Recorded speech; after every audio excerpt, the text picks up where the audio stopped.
ಅತ್ಯಂತ ದಟ್ಟವಾಗಿದ್ದಂತ ಕಾಡು ಹಿಂದೆ ಕಾಡುಗಳ್ಳರು ಇವರೆಲ್ಲರ ಒಂದು ಅರಣ್ಯ ಕಾಯ್ದೆಗಳು ಬಲವಾಗಿ ಇಲ್ದಿದ್ದಂತ ಸಂದರ್ಭದಲ್ಲಿ ಇಲ್ಲಿ ಅನೇಕ ದೊಡ್ಡ ದೊಡ್ಡ ಮರಗಳನ್ನ ಕಡಿದು ಮಾರಲಾಯಿತು, ಸಾಗಿಸಲಾಯಿತು, ಕಳ್ಳಸಾಗಣೆ ಮಾಡಲಾಯಿತು. ಆ ಕಡೆ ವಿಶೇಷವಾದ ಟೀಕ್ ವುಡ್ ಇದೆ ನಮ್ಮಲ್ಲಿ. ನಮ್ದು ಗಂಧದ ಗುಡಿ ಅಂತ ಕರೆದ್ರೆ ಗಂಧದ ಮರ ಮತ್ತು ಟೀಕ್ ಬಹಳ ಪಾಪ್ಯುಲರ್ ನಮ್ಮ ಅರಣ್ಯ. ಜನರೇಷನ್ ವೀರಪ್ಪನ್ ಒಬ್ಬ ಇದ್ದಂತೆ ಅಂತ ಕತೆ ಕೇಳ್ತೀರ. ಸೊ ಆರಂಭದಲ್ಲಿ ವೀರಪ್ಪನ್ ಅನ್ನುವಂತ ಒಬ್ಬ ಕಾಡುಗಳ್ಳ ಸಣ್ಣ ಪುಟ್ಟ ಕಳ್ಳನಾಗಿ ಇದ್ದದ್ದು ನಮ್ಮ ಅರಣ್ಯ, ಬಂಡೀಪುರದ ನಾವು ಓಂಕಾರ್ ಅರಣ್ಯ ವಲಯ ಅಂತ ಕರಿತೀವಿ. ಆ ಕಡೆ ಬಂಡೀಪುರ ಅರಣ್ಯ ವಲಯ ಅಂತ. ಈ ಓಂಕಾರ್ ಅರಣ್ಯ ವಲಯದಲ್ಲಿ ಸಣ್ಣ ಪುಟ್ಟ ಕಳ್ತನಗಳು ಮಾಡಿಕೊಂಡು ಅಥವಾ ಸಣ್ಣ ಪುಟ್ಟ ಮರಗಳತನ ಮಾಡಿಕೊಂಡು ವೀರಪ್ಪನ್ ಇಲ್ಲಿ ಪ್ರವರ್ಧಮಾನಕ್ಕೆ ಬಂದದ್ದು. ಇಲ್ಲಿ ದೇಶವಾಗಿ ನಾನೇ ಕಣ್ಣಾರೆ ಕಂಡಂತೆ ಕೇರಳಕ್ಕೆ ಅವ್ಯಾಹತವಾಗಿ ಮರಳಿನ ಸಾಗಾಣಿಕೆ ರಾತ್ರಿಯೆಲ್ಲ ನಡೀತಾನೆ ಇದೆ. ಬಹುತೇಕ ಸಂದರ್ಭದಲ್ಲಿ ಮನುಷ್ಯರ ಉಪಟಳದಿಂದನೇ ಅಲ್ಲಿ ಬೆಂಕಿ ಆಗುತ್ತೆ. ಮತ್ತು ಅಲ್ಲಿ ಯಾವ್ದಾದ್ರು ಪ್ರಾಣಿ ಅಡ್ಡ ಬಂದ್ರೆ ಸೈಲೆಂಟ್ ನಿಂತ್ಕೋಬೇಕು. ರೋಡ್ ಬರುತ್ತೆ, ರಸ್ತೆ ಕ್ರಾಸ್ ಮಾಡ್ತವೆ. ರಸ್ತೆ ಕ್ರಾಸ್ ಮಾಡುವಾಗ ಸೈಲೆಂಟ್ ನಿಂತ್ಕೊಳ್ಳೋದೇ ಇಲ್ಲ. ಅನೇಕರು ಅವುಗಳನ್ನ ಟೀಸ್ ಮಾಡ್ತಾರೆ, ದಾಂಧಲೆ ಮಾಡ್ತಾರೆ. ಇವರು ಆತರಕ್ಕೋಸ್ಕರ ಹಾರನ್ ಮಾಡಿ ಎದುರಿಸ್ತಾರೆ ಅದನ್ನ.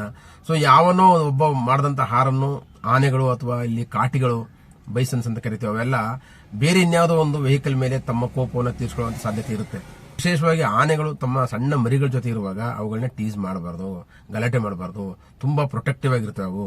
ಆವಾಗ ತಮ್ಮ ಪ್ರೊಟೆಕ್ಷನ್ಗೋಸ್ಕರ ಏನ್ ಬೇಕಾದ್ರೂ ಮಾಡ್ಬಿಡ್ತವೆ. ಹಾಯ್, ಹಲೋ, ನಮಸ್ತೆ. ನಾನೀಗ ಚಾಮರಾಜನಗರ ಜಿಲ್ಲೆಯ ಗುಂಡ್ಲುಪೇಟೆಯಿಂದ ಬಂಡೀಪುರ ಅರಣ್ಯ ಪ್ರದೇಶಕ್ಕೆ ಟ್ರಾವೆಲ್ ಮಾಡ್ತಾ ಇದ್ದೀನಿ. ಇದು ಬಂಡೀಪುರ ಅರಣ್ಯ ಪ್ರದೇಶ ನಮ್ಮ ಊರು ಗುಂಡ್ಲುಪೇಟೆ.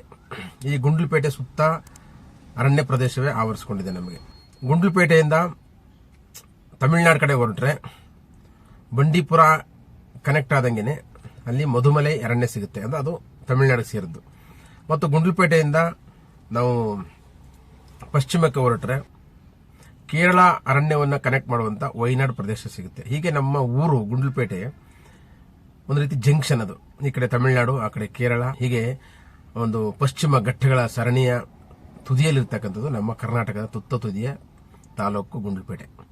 ಸೊ ಗುಂಡ್ಲುಪೇಟೆ ಆಸುಪಾಸಿನ ಹಳ್ಳಿಯವರು ನಾವು. ಅದರಲ್ಲೂ ನಮ್ಮದು ಕಾಡಂಚಿನ ಗ್ರಾಮ ಚನ್ನಮಲ್ಲಿಪುರ. ಬಹುಶಃ ಕರ್ನಾಟಕದ ಮ್ಯಾಪ್ನಲ್ಲಿ ನಮ್ಮ ಊರು ಕಟ್ಟ ಕಡೆಯ ಊರು. ಸೊ ಆದ್ಮೇಲೆ ನಮಗೆ ಅರಣ್ಯ ಪ್ರದೇಶಗಳು ಸಿಗ್ತವೆ. ಸೊ ಈ ಅರಣ್ಯ ಪ್ರದೇಶಗಳು ದಟ್ಟವಾದಂತ ಅರಣ್ಯ ಪ್ರದೇಶಗಳು. ಈ ಆನೆ, ಕಾಡುಕೋಣ, ಜಿಂಕೆಗಳು, ಕರಡಿ, ಹುಲಿ, ಮುಖ್ಯವಾಗಿ ಹುಲಿ ಸಂರಕ್ಷಣಾ ಯೋಜನೆಯಲ್ಲಿರ್ತಕ್ಕಂಥ ಅರಣ್ಯ ನಮ್ದು. ದಟ್ಟವಾದಂತ ಅರಣ್ಯದ ನಡುವೆ ಒಂದು ಕಡೆಗೆ ಊಟಿಗೆ ಹೋಗ್ಲಿಕ್ಕೆ ಅಂದ್ರೆ ತಮಿಳುನಾಡಿಗೆ ಹೋಗ್ಲಿಕ್ಕೆ ಒಂದು ಹೈವೇ ಇದೆ, ರಾಷ್ಟ್ರೀಯ ಹೆದ್ದಾರಿ. ಮತ್ತೊಂದು ಕಡೆ ಕೇರಳವನ್ನ ಕನೆಕ್ಟ್ ಮಾಡುವಂತ ರಾಷ್ಟ್ರೀಯ ಹೆದ್ದಾರಿ ಇದೆ. ಈ ಎರಡೂ ರಾಷ್ಟ್ರೀಯ ಹೆದ್ದಾರಿಗಳು ಅರಣ್ಯದ ಮಧ್ಯದಲ್ಲಿ, ಅದರಲ್ಲೂ ದಟ್ಟ ಕಾನನದ ಮಧ್ಯದಲ್ಲಿ ಹೋಗ್ತವೆ. ನಾವು ಬಾಲ್ಯದಿಂದಲೂ ಈ ಅರಣ್ಯಗಳ ನೋಡ್ಕೊಂಡೇ ಬೆಳೆದಿರೋದ್ರಿಂದ ಮತ್ತು ಈ ಕಾಡು ಪ್ರಾಣಿಗಳ ಸಂಘರ್ಷದ ಜೊತೆಯೇ ನಾವು ಬದುಕಿರೋದ್ರಿಂದ ನಮಗೆ ಇಲ್ಲಿನ ಅರಣ್ಯ, ಇಲ್ಲಿನ ಕಾಡು ಪ್ರಾಣಿಗಳು ಅಂದ್ರೆ ಬಹಳ ಆಪ್ತ ಮತ್ತು ಪ್ರಿಯವಾದಂಥದ್ದು. ಇಲ್ಲಿ ಈ ಎರಡೂ ಅರಣ್ಯ ಪ್ರದೇಶಗಳಲ್ಲಿ ಹಾದು ಹೋಗುವಂತ ಈ ರಾಷ್ಟ್ರೀಯ ಹೆದ್ದಾರಿಯಲ್ಲಿ ವಿಪರೀತ ವಾಹನ ದಟ್ಟಣೆ ಇದೆ. ಸೊ ಈ ವಾಹನ ಸಂದಣಿಯಿಂದಾಗಿ ಏನಾಗ್ತದೆ ಅಂದ್ರೆ ಇಲ್ಲಿನ ಪ್ರಾಣಿಗಳು ತುಂಬಾನೇ ಡಿಸ್ಟರ್ಬ್ ಆಗ್ತವೆ.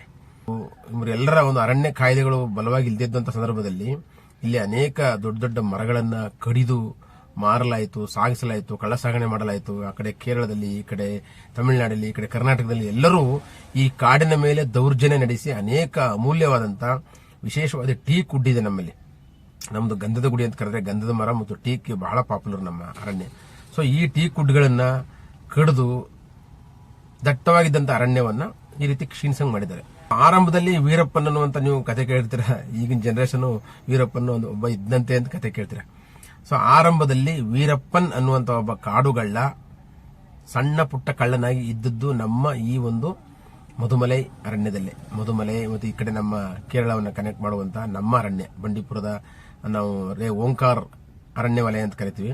ಆ ಕಡೆ ಬಂಡೀಪುರ ಅರಣ್ಯ ವಲಯ ಅಂತ. ಈ ಓಂಕಾರ್ ಅರಣ್ಯ ವಲಯದಲ್ಲಿ ಸಣ್ಣ ಪುಟ್ಟ ಕಳ್ತನಗಳು ಮಾಡಿಕೊಂಡು ಅಥವಾ ಸಣ್ಣ ಪುಟ್ಟ ಮರಗಳತನ ಮಾಡಿಕೊಂಡು ವೀರಪ್ಪನ್ ಇಲ್ಲಿ ಪ್ರವರ್ಧಮಾನಕ್ಕೆ ಬಂದದ್ದು. ಇಲ್ಲಿಂದ ಆಮೇಲೆ ಮಹದೇಶ್ವರನ ಬೆಟ್ಟ ಈ ಕಡೆ ಶಿಫ್ಟ್ ಆಗಿ ಹೋಗಿದ್ದವನು. ಜೊತೆಗೆ ಅವನ ಹಿಂದೆ ಬೇಕಾದಷ್ಟು ರಾಜಕಾರಣಿಗಳಿರ್ಬೋದು, ಬೇರೆ ಬೇರೆ ಜನಗಳು ಅಥವಾ ಲೋಕಲ್ ಜನಗಳು ಕೂಡ ಸೇರ್ಕೊಂಡು ಆವಾಗ ಅರಣ್ಯವನ್ನು ನಾಶ ಮಾಡ್ತಿದ್ರು. ಆಮೇಲೆ ಅರಣ್ಯ ಕಾಯ್ದೆ ಬಂದ ಮೇಲೆ ಉಚಿತವಾಗಿ ಅರಣ್ಯದ ಅಂಚಿನಲ್ಲಿರ್ತಕ್ಕಂಥ ಗ್ರಾಮದವರಿಗೆ ಗ್ಯಾಸ್ ಕೊಟ್ಟರು. ಹಾಗಾಗಿ ಸೌದೆ ಮೇಲಿನ ಡಿಪೆಂಡೆನ್ಸಿ ಕಡಿಮೆ ಆಯಿತು. ಅದಾದ್ಮೇಲೆ ಅರಣ್ಯದ ಅಂಚಿನ ಜಮೀನುಗಳಿಗೆ ಪ್ರಾಣಿಗಳ ಸಂಘರ್ಷ ಮಾಡಬಾರದು ಅನ್ನೋ ಕಾರಣಕ್ಕೋಸ್ಕರ ಈ ಸೋಲಾರ್ ಫೆನ್ಸಿಂಗ್ ಅನ್ನುವಂತ ಒಂದು ಕಾನ್ಸೆಪ್ಟ್ ಬಂತು. ಜೊತೆಗೆ ವಾಹನ ದಟ್ಟಣೆಯನ್ನ ಕಡಿಮೆ ಮಾಡಬೇಕು ಅಂತ ಹೇಳಿ ಸರ್ಕಾರ ಕಟ್ಟುನಿಟ್ಟಿನ ಕಾಯ್ದೆ ತಂದಿದ್ದರಿಂದಾಗಿ ಕರ್ನಾಟಕ ಸರ್ಕಾರ ರಾತ್ರಿ 9 ಗಂಟೆ ನಂತರ ಎಲ್ಲ ವಾಹನಗಳನ್ನ ನಿರ್ಬಂಧ ಮಾಡಿದ್ರು. ಕೆಲವು ವಾಹನಗಳನ್ನು ಹೊರತುಪಡಿಸಿ, ಅಂದ್ರೆ ಆಂಬ್ಯುಲೆನ್ಸ್ ಇರ್ಬೋದು, ಸರ್ಕಾರಿ ಬಸ್ ಇರ್ಬೋದು, ಈ ತರ ಕೆಲವು ವಾಹನಗಳಿಗೆ ಮಾತ್ರ ಅವಕಾಶ ಕೊಟ್ಟು ಈಗ ರಾತ್ರಿ 9ರ ನಂತರ ವಾಹನ ಸಂಚಾರಗಳು ಇಲ್ಲದೇ ಇರೋ ರೀತಿಯಲ್ಲಿ ನಿರ್ಬಂಧಿಸಿದ್ದಾರೆ. ಆದಾಗ್ಯೂ ಅನೇಕ ವಾಹನಗಳು ದುಡ್ಡು ಕೊಟ್ಟು ಇನ್ನೇನೋ ಮಾಡ್ಕೊಂಡು ಹೋಗ್ತಾ ಇದ್ದಾವೆ. ವಿಶೇಷವಾಗಿ ನಾನೇ ಕಣ್ಣಾರೆ ಕಂಡಂತೆ ಕೇರಳಕ್ಕೆ ಅವ್ಯಾಹತವಾಗಿ ಮರಳಿನ ಸಾಗಾಣಿಕೆ ರಾತ್ರಿ ಎಲ್ಲ ನಡೀತಾನೆ ಇದೆ. ಇದು ತುಂಬಾ ಗಂಭೀರವಾದಂತಹ ವಿಚಾರ. ಅರಣ್ಯ ಇಲಾಖೆ ಎಚ್ಚೆತ್ತುಕೋಬೇಕು. ಪ್ರತಿ ವರ್ಷ ಮಳೆಗಾಲ ಬಂತು ಅಂದ್ರೆ ಕಾಡು ಅದ್ಭುತವಾಗಿ ಚಿಗುರುಕೊಳ್ಳುತ್ತೆ. ಆದ್ರೆ ಬೇಸಿಗೆ ಬರ್ತಿದ್ದಂಗೆ ಸಂಪೂರ್ಣ ಒಣಗೋದಾಗ ಎಲೆ ಉದುರು ಕಾಡು, ನಮ್ದು ಡೆಸಿಡಿಯಸ್ ಫಾರೆಸ್ಟ್ ಅಂತ ಕರಿತೀವಿ ನಾವು, ಅಲ್ಲಿ ಬೆಂಕಿ ಹಚ್ಕೊಳ್ಳುವಂತ ಸಾಧ್ಯತೆ ಇರುತ್ತೆ. ಹಾಗಾಗಿ ಮನುಷ್ಯರಿಂದ ಬೆಂಕಿ ಹತ್ಕೋಬಹುದು ಅಥವಾ ಮರಗಳ ಸಂಘರ್ಷದಲ್ಲಿ ಬೆಂಕಿ ಹಚ್ಚಬಹುದು, ಯಾವುದಾದ್ರೂ ರೂಪದಲ್ಲಿ ಬೆಂಕಿ ಹಚ್ಚಬಹುದು. ಪ್ರತ್ಯೇಕ ಸಂದರ್ಭದಲ್ಲಿ ಮನುಷ್ಯರ ಉಪಟಳದಿಂದನೇ ಅಲ್ಲಿ ಬೆಂಕಿ ಆಗುತ್ತೆ. ಈ ಕೆಲವರು ಸಿಗರೇಟ್ ಸೇರಿಸ್ತು ಬಿಡ್ತಾರೆ, ಅದು ಫೈರ್ ಆಗೋಗುತ್ತೆ. ಸೊ ಈ ತರದ್ದೆಲ್ಲ ಮಾಡಬಾರದು ಅರಣ್ಯದಲ್ಲಿ ಅಂತ ಎಷ್ಟೇ ಕಟ್ಟುನಿಟ್ಟಾಗಿ ಹೇಳಿದ್ರು ಕೂಡ ಅನೇಕರು ತಮ್ಮ ದಾಂಧಲೆಯನ್ನ ಮೆರಿತಾ ಹೋಗ್ತಾರೆ. ಅದೇನು ಖುಷಿನೋ ಗೊತ್ತಿಲ್ಲಪ್ಪ. ಈ ಸಿಗರೇಟ್ ಸೇದೋದ್ರಲ್ಲಿ ಅಥವಾ ಪ್ರಾಣಿಗಳು ಬಂದಾಗ ಕೇಕ್ ಯಾಕೆ ನಗೋದ್ರಲ್ಲಿ ತಪ್ಪು. ಉದ್ದಕ್ಕೂ ಅರಣ್ಯ ಇಲಾಖೆ ತಮ್ಮ ನಿಬಂಧನೆಗಳನ್ನ ಹಾಕಿದೆ. ಯಾರು ಇಲ್ಲಿ ಕಸ ಚೆಲ್ಲಬೇಡಿ, ಬೆಂಕಿ ಹಚ್ಚಬೇಡಿ, ನಿಂತ್ಕೋಬೇಡಿ ಇಲ್ಲಿ ಅಂತ. ಆದ್ರೂ ಅದು ಏನೇನು ಮಾಡಬೇಡಿ ಅಂತಾರೋ ಅಷ್ಟನ್ನು ಮಾಡ್ತಾರೆ. ನಾನು ನೋಡಿದ್ದೀನಿ. ನಾನು ಪ್ರತಿ ವಾರ ನಮ್ಮ ಕಾಡಿನಲ್ಲಿ ಸುತ್ತಿ ಬಳಸಿ ಬರ್ತೀನಿ. ನಾನು ಬರುವಾಗ ಉದ್ದಕ್ಕೂ ನಾನು ಒಬ್ಬ ಜವಾಬ್ದಾರಿಯುತ ಪ್ರಜೆಯಾಗಿ ಅನೇಕರಿಗೆ ನಿಂತಿರೋರಿಗೆ ಮುಂದಕ್ಕೆ ಹೋಗಿ ಅಂತ ಹೇಳ್ತೀನಿ. ಮತ್ತು ಅಲ್ಲಿ ಯಾವ್ದಾದ್ರು ಪ್ರಾಣಿ ಅಡ್ಡ ಬಂದ್ರೆ ಸೈಲೆಂಟ್ ನಿಂತ್ಕೋಬೇಕು. ರೋಡ್ ಬರುತ್ತೆ, ರಸ್ತೆ ಕ್ರಾಸ್ ಮಾಡ್ತವೆ. ರಸ್ತೆ ಕ್ರಾಸ್ ಮಾಡುವಾಗ ಸೈಲೆಂಟ್ ನಿಂತ್ಕೊಳ್ಳೋದೇ ಇಲ್ಲ. ಅನೇಕರು ಅವುಗಳನ್ನ ಟೀಸ್ ಮಾಡ್ತಾರೆ, ದಾಂಧಲೆ ಮಾಡ್ತಾರೆ. ಇವರು ಆತರಕ್ಕೋಸ್ಕರ ಹಾರನ್ ಮಾಡಿ ಎದುರಿಸ್ತಾರೆ ಅದನ್ನ. ಸೊ ಯಾವನೋ ಒಬ್ಬ ಮಾಡಿದಂತ ಹಾರನ್ನು ಆನೆಗಳು ಅಥವಾ ಇಲ್ಲಿ ಕಾಟಿಗಳು, ಬೈಸನ್ಸ್ ಅಂತ ಕರಿತೀವಿ, ಅವೆಲ್ಲ ಬೇರೆ ಇನ್ಯಾವುದೋ ಒಂದು ವೆಹಿಕಲ್ ಮೇಲೆ ತಮ್ಮ ಕೋಪವನ್ನು ತೀರ್ಸ್ಕೊಳ್ಳುವಂತ ಸಾಧ್ಯತೆ ಇರುತ್ತೆ. ನೋಡಿ, ಈಗ ನಿನ್ನೆ ಲೇಟೆಸ್ಟ್ ಘಟನೆ ಏನು ಅಂದ್ರೆ, ಬಂಡೀಪುರದಲ್ಲಿ ಸಫಾರಿ ಹೋಗಿದ್ದಂತ ವೆಹಿಕಲ್ ಮೇಲೆ ಆನೆ ಒಂದು ದಾಳಿ ಮಾಡಿದೆ. ಬಚಾವಾಗಿದ್ದಾರೆ, ತೊಂದರೆ ಇಲ್ಲ. ಅದೇ ಆತರ ದಾಳಿ ಮಾಡೋದಕ್ಕೆ ಕಾರಣ ಏನು ಅಂದ್ರೆ ಅವ್ರನ್ನ ಟೀಸ್ ಮಾಡಿರ್ತವೆ. ಅದರಲ್ಲೂ ವಿಶೇಷವಾಗಿ ಆನೆಗಳು ತಮ್ಮ ಸಣ್ಣ ಮರಿಗಳ ಜೊತೆ ಇರುವಾಗ ಅವುಗಳನ್ನ ಟೀಸ್ ಮಾಡಬಾರ್ದು, ಗಲಾಟೆ ಮಾಡಬಾರ್ದು. ತುಂಬಾ ಪ್ರೊಟೆಕ್ಟಿವ್ ಆಗಿರ್ತವೆ ಅವು. ಆವಾಗ ತಮ್ಮ ಪ್ರೊಟೆಕ್ಷನ್ಗೋಸ್ಕರ ಏನ್ ಬೇಕಾದ್ರೂ ಮಾಡ್ಬಿಡ್ತವೆ. ಹಂಗಾಗಿ ದಯಮಾಡಿ ಟ್ರಾವೆಲರ್ಸ್ಗಳು ಇಲ್ಲಿ ಹೋಗುವಾಗ ಪ್ರಾಣಿಗಳನ್ನ ನೋಡಿ ಎಂಜಾಯ್ ಮಾಡಿ. ನಿಮ್ಮಷ್ಟು ನೀವು ಸೈಲೆಂಟ್ ಆಗಿ ತುಂಬಾ ಹಾರನ್ ಮಾಡೋದು, ಕೆಳಗಡೆ ಇಳಿದ್ಬಿಟ್ಟು ಅವುಗಳ ಜೊತೆ ಸೆಲ್ಫಿ ತಗೊಳ್ಳುವಂತ ಸಾಹಸಗಳನ್ನ ಮಾಡಬೇಡಿ. ದಯಮಾಡಿ ಅರಣ್ಯವನ್ನ ಪ್ರೀತಿಸಿ, ಪ್ರಾಣಿಗಳನ್ನ ನೋಡಿ ಎಂಜಾಯ್ ಮಾಡಿ. ಈ ಜೂನ್ ಮೊದಲ ವಾರದಲ್ಲಿ ಹೋಗಿದ್ದಾಗ ಅದ್ಭುತವಾಗಿ ಚಿಗುರಿದೆ. ತುಂಬಾ ಕಣ್ಮನ ಸೆಳೆಯುವಂತ ಮನೋಹರವಾದಂತ ದೃಶ್ಯಗಳು ಕಾಣುತ್ತೆ. ಮತ್ತು ಪ್ರಾಣಿಗಳೆಲ್ಲ ರಸ್ತೆ ಬದಿಯಲ್ಲೇ ಆಹಾರವನ್ನು ಅರಸ್ಕೊಂಡು ಬಂದಿರ್ತವೆ. ಆನೆಗಳು, ಜಿಂಕೆಗಳು, ಕಾಟಿ ಅಂದ್ರೆ ಬೈಸನ್ಸ್, ಇವೆಲ್ಲ ತುಂಬಾ ಭೇಟಿಯಾದ್ವಿ ನಾವು. ಆದ್ರೆ ಒಂದು ಕಡೆ ಮಾತ್ರ ಒಂದು ಬೈಸನ್ಸ್ಗಳ ಹಿಂಡು ಅಂದ್ರೆ ಕಾಡೆಮ್ಮೆಗಳ ಹಿಂಡು ಮೇಯ್ತಾ ಇತ್ತು. ಅವರಷ್ಟಕ್ಕೆ ಮೇಯ್ತಾ ಇತ್ತು. ಒಂದು ಕ್ರಾಸ್ ಮಾಡುವಾಗ ಅದ್ರ ಪೇಷನ್ಸ್ ಇಲ್ದೇನೆ ಬಂದಂತ ಲಾರಿಯವರು ಅಥವಾ ಗೂಡ್ಸ್ ವೆಹಿಕಲ್ನವರು ತುಂಬಾ ಹಾರ್ನ್ ಮಾಡೋದ್ರಿಂದಾಗಿ ಅದು ಸ್ವಲ್ಪ ರೊಚ್ಚಿಗೆದ್ದು ರೊಚ್ಚಿಗೆದ್ದು ಅದು ನಮ್ಮ ಕಡೆಗೆ ಬಂತು. ನಾವು ಮುಂದೆ ನಿಂತಿದ್ವಿ. ಅದೃಷ್ಟವಶಾತ್ ಏನೂ ಆಗಲಿಲ್ಲ. ಬಟ್ ಈ ತರ ಮಾಡಬಾರ್ದು. ನಾನು ಎಲ್ಲರಲ್ಲೂ ರಿಕ್ವೆಸ್ಟ್ ಮಾಡ್ಕೊಳ್ಳೋದೇನೆಂದ್ರೆ, ನಿಮ್ಮ ನಾಗರಿಕ ಪ್ರಜ್ಞೆಯನ್ನ ಮೆರಿರಿ. ನೀವೊಬ್ರು ಎಜುಕೇಟೆಡ್ಸ್ ಅನ್ನೋದನ್ನ ಮರಿಬೇಡಿ. ನೀವು ಕೂಡ ಪ್ರಾಣಿ ಪ್ರಪಂಚದಲ್ಲಿ ಒಂದು ಪ್ರಾಣಿ ಅನ್ನೋದನ್ನ ಮರಿಬೇಡಿ ದಯಮಾಡಿ. ನೀವು ಅರಣ್ಯ ರಕ್ಷಣೆ ಕೇವಲ ಅರಣ್ಯ ಇಲಾಖೆಯ ಜವಾಬ್ದಾರಿ ಅಲ್ಲ, ಪ್ರತಿಯೊಬ್ಬ ನಾಗರಿಕನ ಜವಾಬ್ದಾರಿ. ಅರಣ್ಯ ಉಳಿದ್ರೆ ಮಾತ್ರವೇ ಜೀವ ವೈವಿಧ್ಯತೆ ಉಳಿಯುತ್ತೆ. ಈ ರೀತಿ ಜೀವ ವೈವಿಧ್ಯತೆ ಉಳಿದ್ರೆ ಮಾತ್ರ ನಾವೆಲ್ಲರೂ ಒಂದು ಸುಖಕರವಾದಂತ ಜೀವನವನ್ನ ಮಾಡಕ್ ಸಾಧ್ಯ. ಮಳೆ ಬರುತ್ತೆ, ರೈತರು ಬರ್ತಾರೆ. ಹಾಗಾಗಿ ಸೇಫ್ ಜರ್ನಿ ಮಾಡಿ, ನೀವು ಸೇಫ್ ಆಗಿರಿ ಮತ್ತು ಪ್ರಾಣಿಗಳನ್ನು ಸೇಫ್ ಆಗಿರೋದಕ್ಕೆ ಬಿಡಿ ಅನ್ನೋದು ನಾನು ನಿಸರ್ಗ ಪ್ರಿಯ ಕೃಷ್ಣಮೂರ್ತಿ ನಿಮ್ಮಲ್ಲಿ ಬೇಡ್ಕೊಳ್ಳೋದೇನು ಅಂತಂದ್ರೆ, ದಯಮಾಡಿ ಪ್ರಕೃತಿಯನ್ನ ನೋಡಿ ಆಸ್ವಾದಿಸಿ, ಪ್ರಕೃತಿ ಬೆಳವಣಿಗೆಗೆ ಸಹಕರಿಸಿ.